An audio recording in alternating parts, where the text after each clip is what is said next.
प्रक्रिया की शुरुआत करते हैं और आज हम लोग बात करेंगे आपके सबसे ज़्यादा जो डाउट आए हैं वो आए हैं 8 EMA को लेकर। ठीक है, 8 EMA को लेकर आप लोगों के सबसे ज़्यादा डाउट आए हैं। क्या डाउट आप लोगों ने बताया 8 EMA को लेकर? आप लोगों का कहना है कि ये आप सबसे ज़्यादा लोग ये जानना चाह रहे हैं कि 8 एक्सपोनेंशियल मूविंग एवरेज का सबसे बेस्ट यूज़ क्या है, कि सबसे बेहतर तरीका कि 8 एक्सपोनेंशियल मूविंग एवरेज से हम बाइंग करें या सेलिंग करें तो हम वो प्रोसेस को कंप्लीट कर पाएं कि फर्दर पूरा ट्रेंड हमारे पास हो और लॉसेस के चांसेस ना के बराबर। ठीक है, और दूसरा क्वेश्चन आपका ये रहा कि 8 एक्सपोनेंशियल को बेसिकली कैसे यूज करते हैं। अभी तक हम लोगों ने सीखा कि 8 एक्सपोनेंशियल को आप लोग यूज करते हैं इंट्राडे में, जब आपको ट्रेंड आइडेंटिफिकेशन हो जाता है उसके बाद। तो स्विंग के लिए उसको कैसे यूज किया जाए या इंट्राडे में कैसे, इनिशियल बेसिक उसका स्ट्रक्चर क्या है, क्यों यूज किया जा रहा है। ठीक है, तो आज हम लोग समझेंगे कि हम लोग क्यों उपयोग कर रहे हैं 8 एक्सपोनेंशियल मूविंग एवरेज को और कैसे उसको इंप्लीमेंट करना है। और दूसरी बात, लोएस्ट रिस्क और हाईएस्ट रिवॉर्ड 8 EMA पर ट्रेड करने का क्या तरीका है, प्रोसेस क्या है, एग्जीक्यूशन क्या है और उसका लॉजिक क्या है। ठीक है, तो देखिए, पहले हम लोग अपने लॉजिक को क्लियर कर लें, उसके बाद हम लोग आगे बढ़ेंगे। पहले बता दूं, अगर आपको इस सेशन को देख रहे हैं तो अंत तक इस सेशन में बने रहिए। जो आप सीखेंगे वो इतना आपके लिए एक्स्ट्रा ऑर्डिनरी होगा कि आने वाले लाइव मार्केट में लाइव ट्रेड्स कीजिएगा और फिर मुझे बताइएगा कि रिजल्ट क्या है। एक स्टॉक मैं अभी आपको, ये HDFC बैंक दिख रहा है, ये मैं अपनी तरफ से बता के जाऊंगा और इसका कारण भी बता के जाऊंगा। ठीक है, 8 EMA पर बाइंग कराऊंगा और फिर आप बताइएगा कि लॉसेज आ रहे हैं क्या। ठीक है, आप मुझे इसका रिजल्ट बताइएगा।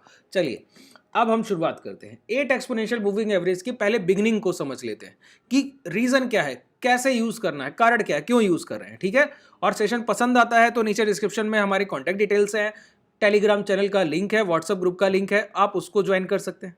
ठीक है, और वहां पर हमारे ट्रेड्स, लाइव अपडेट्स और वीडियोस जो आपके मिस हो गए उन सारे वीडियोस को आप वहां पर जाकर देख सकते हैं। चलिए, 8 एक्सपोनेंशियल मूविंग एवरेज को जब डेवलप किया तो उसके पीछे मेरा बेस स्ट्रक्चर था कि बॉटम या टॉप को कैच करना, बॉटम या टॉप को कैच करना, और टॉप को टॉप पर ही कैच करना और बॉटम को बॉटम पर ही कैच करना। अच्छा, बॉटम को बॉटम पर कैसे पकड़ा जा सकता है, यह बहुत डाउटफुल क्वेश्चन है। ठीक है, अगर बॉटम को, सबसे पहली बात मैं आपको बता दूं, किसी भी स्टॉक का बॉटम फाइंड आउट करना बहुत मुश्किल होता है। ठीक है, आप लोग जो तरीका अपनाते हैं वो सबसे अनरियलिस्टिक अप्रोच है, सबसे गलत, उससे गलत तो कुछ हो ही नहीं सकता सर। क्या करते हैं आप लोग अगर 2000 का प्राइस गिरने लगे और 1800 आ गया गिरते गिरते, आप वहां पर एक अपनी पहली बाइंग खरीदारी गिरते हुए प्राइस में करते हैं। मैं आपको एक बात बताऊं, एक गिरते हुए प्राइस का कहां बॉटम होगा ये कोई नहीं बता सकता, किसी के बस की बात नहीं कि कोई बता दे कि ये इस स्ट्राइक प्राइस का, ये इस प्राइस का बॉटम है। तो फिर कैसे आइडेंटिफाई किया जाए बॉटम? तो बॉटम आइडेंटिफिकेशन की दो तरीके हैं, एक मैं आज डिस्कस कर रहा हूं, एक अगले सेशन में डिस्कस करूंगा। पहला तरीका कि जो प्राइस गिर रहा है पहले तो उसको गिरने का मौका दिया जाए। क्या कह रहा हूं? जो प्राइस गिर रहा है पहले तो उसको गिरने का मौका दिया जाए। तो जो प्राइस डाउनफॉल में होता है वो कभी वन लाइन डाउनफॉल नहीं करता है, वो प्राइस में पुल बैक कर करके गिरता है, ऊपर बढ़ता है फिर गिरता है, ऊपर बढ़ता है, ऐसे गिरावट होती है। इस गिरावट में हम कभी नहीं सोचेंगे कि ये बॉटम लग गया, वो उसको ब्रेक कर देगा, फिर आप सोचेंगे बॉटम लग गया, वो उसको भी ब्रेक कर देगा, फिर आप सोचेंगे बॉटम लग गया, वो उसको भी ब्रेक कर देगा। क्या प्रोसेस है इसका? इसका प्रोसेस बिल्कुल लॉजिकल है। देखिए मैं आपको बताऊं, कोई प्राइस गिरने के बाद एक लो लगाता है, फिर वहां से पुल बैक होता है। पुल बैक का मतलब है कोई छोटे खरीदार वहां पर मिल गए। ठीक है, अब ये छोटे हैं या बड़े ये आप नहीं जानते, तो यहां पर हमको क्या करना होगा, यहां पर नेगेटिव कंसोलिडेशन और पॉजिटिव कंसोलिडेशन देखने होंगे। नेगेटिव कंसोलिडेशन क्या होता है सर? जो लास्ट कैंडल एक डाउनफॉल में बनती है, जो अभी आपको लास्ट कैंडल दिख रहा है, अगर उस कैंडल के हाई के ऊपर अगली 3 से 4 कैंडल ने क्लोज किया तो प्राइस के टर्न अराउंड ऊपर जाने की संभावना बढ़ जाती है। अगर यही प्राइस नेगेटिव कंसोलिडेशन कर रहा है, नेगेटिव कंसोलिडेशन का मतलब है प्राइस इस लास्ट कैंडल के हाई के ऊपर ट्रेड ना कर इस कैंडल के हाई और लो के मिडिल में ही अगली 4 से 5 कैंडल क्लोज कर दे, तो समझिएगा ये नेगेटिव कंसोलिडेशन है। अच्छा, ये जो नेगेटिव कंसोलिडेशन है इसका इफेक्ट क्या होता है कि कोई प्राइस डाउनफॉल में था, यहां पर एक फॉर्मेशन हुआ कैंडल का और उसके हाई ब्रेक नहीं हुए, अगली 3 से 4 कैंडल यहीं पर क्लोज कर गई, तो क्या करिएगा? तो यहां पर दो तरीके होंगे, समझिएगा। पहला तरीका ये होगा कि अब ये प्राइस एक बात कंफर्म कर रहा है, एक बार ये लो को ब्रीच करने की कोशिश करेगा, चाहे इसको टच करे, चाहे इसके नीचे आए या पूरा गिरकर चला जाए। इसके लो को टच होना लगभग तय हो गया। लो एक बार टच किया जाएगा इसका, ये तय हो गया। यहीं पर नेगेटिव कंसोलिडेशन यही बताता है कि प्राइस एक बार जो बाइंग का लास्ट बाइंग प्राइस है बायर का, उसको एक बार टच करेगा या नए लो लगाने जाएगा, कुछ भी करे, लेकिन इनिशियल कहना यह है कि इस प्राइस को टच जरूर करेगा। अच्छा, जब टच करेगा तो नया लो लगा सकता है या टर्न अराउंड भी हो सकता है। तो इन दोनों कंडीशन को हम समझ लें। प्राइस जब टच करने आएगा तो ब्रेकडाउन करने के बाद एक नया लो लगा सकता है। दूसरी बात, प्राइस थोड़ा सा नीचे आने के बाद दोबारा इसी जोन में अगर लौट आया तो अब ये दोबारा अप ट्रेंड में जा सकता है। ये ट्रैपिंग हो गई सेलर की। बेसिकली सेलर को क्या दिखाया गया? नेगेटिव कंसोलिडेशन, कि वो और स्ट्रांग हो जाए उनका माइंडसेट शॉर्ट करने के लिए। आपने लो ब्रेक किए, लो ब्रेक करने के बाद सेलर्स ने यहां पर पोजीशन बनाया होगा शॉर्ट सेलिंग का। उनके स्टॉप लॉस पड़े हैं इस जोन के अंदर प्राइस लौट आए तब, या फिर इस हाई के ऊपर। तो एक बार नेगेटिव स्ट्रक्चर के बाद आपने नेगेटिव स्ट्रक्चर से ही ब्रेकडाउन किया और फिर आप प्राइस को सस्टेन नहीं कर पा रहे हैं, मतलब ये ट्रैपिंग हुई है सेलर की। किसकी ट्रैपिंग हुई है? सेलर की। मैं आपको एक रूल बताता हूं जहां मैं बोलता हूं जो एक बार ट्रैप हुआ उसको बाजार निकलने का मौका नहीं देगा। तो अगर सेलर यहां पर ट्रैप हो गए और दोबारा प्राइस इस रेंज में लौट आया तो हाईएस्ट पॉसिबिलिटी है प्राइस अप ट्रेंड की तरफ जाए।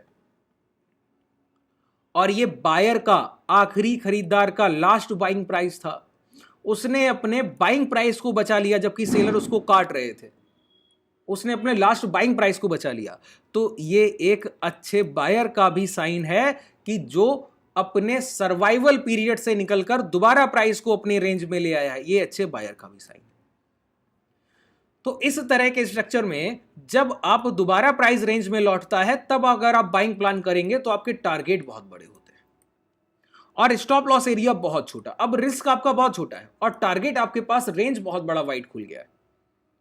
ठीक है, इस स्ट्रक्चर को जब आप अपने बिगिनिंग पीरियड में होते हैं तो प्राइजेक्शन से नहीं पकड़ पाते हैं, तो तब आप यूज करते हैं 8 एक्सपोनेंशियल मूविंग एवरेज। मैंने क्या बोला? जब आप अपने बिगिनिंग पीरियड में होते हैं तो इस स्ट्रक्चर को आप प्राइजेक्शन से नहीं कैच कर पाते, तब आपको जरूरत पड़ती है 8 EMA की। अब मैं यहां पे क्या कर रहा हूं, देखिए, एक वीक प्राइस में जो लोअर लोस के फॉर्मेशन में था, अभी एक बार लास्ट लो ब्रेक कर दोबारा अंदर आया है। इस लोअर प्राइस में, वीक प्राइस में मैं बाइंग अपॉर्चुनिटी ढूंढ रहा हूं, खरीदने की कोशिश कर रहा हूं। मेरा रिस्क सबसे बड़ा है, इसीलिए मेरा रिवॉर्ड भी बड़ा है। देखने में रिस्क बड़ा है, मैंने कंफर्मेशन आपको समझा दिया कि नेगेटिव कंसोलिडेशन के बाद, ब्रेकडाउन के बाद सारे सेलर्स ट्रैप हो गए। अब प्राइस गिर जाए तो संभावना ना के बराबर। ठीक है, अब एंट्री समझिए। एंट्री किससे होगी? यहां पर हम लोग खरीदारी देख रहे हैं तो हम लोग यूज करेंगे 8 एक्सपोनेंशियल मूविंग एवरेज का लो। सोर्स क्या होगा? लो। ठीक है, तो यहां पर हम लोग अब इंडिकेटर को प्लॉट करते हैं। क्लियर हुआ? जो मैंने बताया पूरी तरीके से क्लियर है। मूविंग एवरेज, ठीक है, ये मैंने यहां पर प्लॉट किया। अब यहां पर देखिए, सेटिंग्स में जाना है, हमको क्या करना है? 8 एक्सपोनेंशियल मूविंग एवरेज को लगा देना है। सोर्स हमको क्या रखना है? मैंने अभी बताया, लो करना है। ठीक है, और SMA नहीं, सिंपल मूविंग एवरेज नहीं चाहिए, एक्सपोनेंशियल मूविंग एवरेज चाहिए। अच्छा, कुछ लोगों ने डाउट किया कि ये बता दीजिए कि सिंपल और एक्सपोनेंशियल मूविंग एवरेज में फर्क क्या है। कुछ लोगों ने डाउट किया, तो मैं आपको बताऊं, सिंपल मूविंग एवरेज क्या बता रहा है? अगर आप पिछले 10 दिन का औसत निकालना चाहें, पिछले 10 ट्रेडिंग सेशन का, ठीक है, और उसके लो से, हर कैंडल का जो लो लग रहा है वहां से औसत आप कैलकुलेट कर रहे हैं। अभी 8 EMA लो लगाने का मतलब समझते हैं? मैं अब पिछले 10 दिन का औसत उठा रहा हूं और उन 10 दिनों में आखिरी 10वें दिन को सबसे कम मूल्यवान बता रहा हूं, सबसे कम वेटेज बता रहा हूं उसको सबसे कम आंका जा रहा है, उसको जो वरीयता दी जा रही है एवरेज में वो सबसे कम है। और सबसे हाईएस्ट वेटेज किसका है? लास्ट सेशन का, जो अभी अभी रिसेंटली ट्रेड हुआ। तो ये एक्सपोनेंशियल मूविंग एवरेज हो गया। ठीक है, सिंपल मूविंग एवरेज क्या है? अगर आप आखिरी 10 दिन का औसत निकालें तो समान रूप से हर दिन को औसत वरीयता दी जाए, एवरेज वेटेज सभी का बराबर हो, इक्वल वेटेज हो सभी सेशंस का। अभी हम लोग एग्रेसिव बाइंग की तरफ बढ़ रहे हैं, इस वजह से क्या यूज कर रहे हैं? EMA, exponential moving average use कर रहे हैं। अब क्लियर हुआ? एक्सपोनेंशियल मूविंग एवरेज क्या है? जब हम रिसेंट ट्रेडिंग सेशंस को ज्यादा वेटेज दें और लास्ट ट्रेडिंग सेशंस जो प्रीवियस निकल गए सबसे आखिर के, उनको सबसे कम वेटेज दें। और सिंपल मूविंग एवरेज सभी सेशंस को इक्वल वेटेज दिया जाए। ठीक है, अब देखिए जब हम लोग 8 एक्सपोनेंशियल मूविंग एवरेज को यूज कर रहे हैं, इसका मतलब है हमको आखिरी 8 कैंडल का औसत निकालकर मिल रहा है, वो भी हर कैंडल का जो लो है उस लो को हम लोग कैलकुलेट कर रहे हैं, उस लो को कैलकुलेट कर औसत निकाल रहे हैं। ठीक है, और इस में हम लोग EMA जब यूज कर रहे हैं, इसका मतलब क्या हुआ, आखिरी 8वें दिन को सबसे कम मूल्यवान मान रहे हैं और लास्ट ट्रेडिंग सेशन को सबसे ज्यादा वेटेज दिया जा रहा है, सबसे ज्यादा मूल्यवान मेरे लिए उसको हाई वेटेज दिया गया। ठीक है, क्लियर होगा EMA SMA। तो EMA जब आप एक अच्छा ट्रेड एग्जीक्यूट करने को देखें और आपका ट्रेड प्लान जो है वो छोटे रिस्क और बड़े रिवार्ड को देख रहा हो, तब आप EMA यूज करते हैं। और सिंपल मूविंग एवरेज जब आप बड़े मूविंग एवरेज यूज करें, 50 का मूविंग एवरेज, 100 का मूविंग एवरेज, 200 का मूविंग एवरेज। एक हमारा जो पर्सनल है सर 564 मूविंग एवरेज, इसको हम लोग SMA में यूज करते हैं, सिंपल मूविंग एवरेज। जब आप 10 का मूविंग एवरेज यूज करें, 9 का, 8 का, 11 का, 12 का, तब आप एक्सपोनेंशियल यूज करें, क्योंकि एग्रेसिव ट्रेडिंग की जाएगी तो छोटे टाइम फ्रेम को हमको वेटेज देना होगा लास्ट ट्रेडिंग सेशंस को लेकर। ठीक है, 564 अगर आप लोग सीखना चाहते हैं तो नीचे डिस्क्रिप्शन में टेलीग्राम का लिंक है, उसको ज्वाइन कीजिए, वहां पर वो वीडियो आपको मिल जाएगा। ठीक है, तो मैंने क्या बोला, एक बार प्राइस एक लो लगाएगा और लो लगाने के बाद वहां पर नेगेटिव कंसोलिडेशन देखने को मिलेगा। नेगेटिव कंसोलिडेशन के बाद प्राइस उस लो को ब्रेक करेगा और दोबारा अगर अंदर आ गया तो वहां पर हम खरीदारी करेंगे जब प्राइस दोबारा लौटकर एक 8 एक्सपोनेंशियल मूविंग एवरेज के ऊपर आ जाएगा। पहले हम एवरेज को यहां पर हाइड करते हैं, अब प्राइस पर आते हैं। ये प्राइस गिरा है ना, गिरते हुए प्राइस में मैं कहीं नहीं देख रहा कि ये लो लग गया, कि ये लो लग गया, कि अब लो लग, नहीं, मैं कुछ नहीं देख रहा।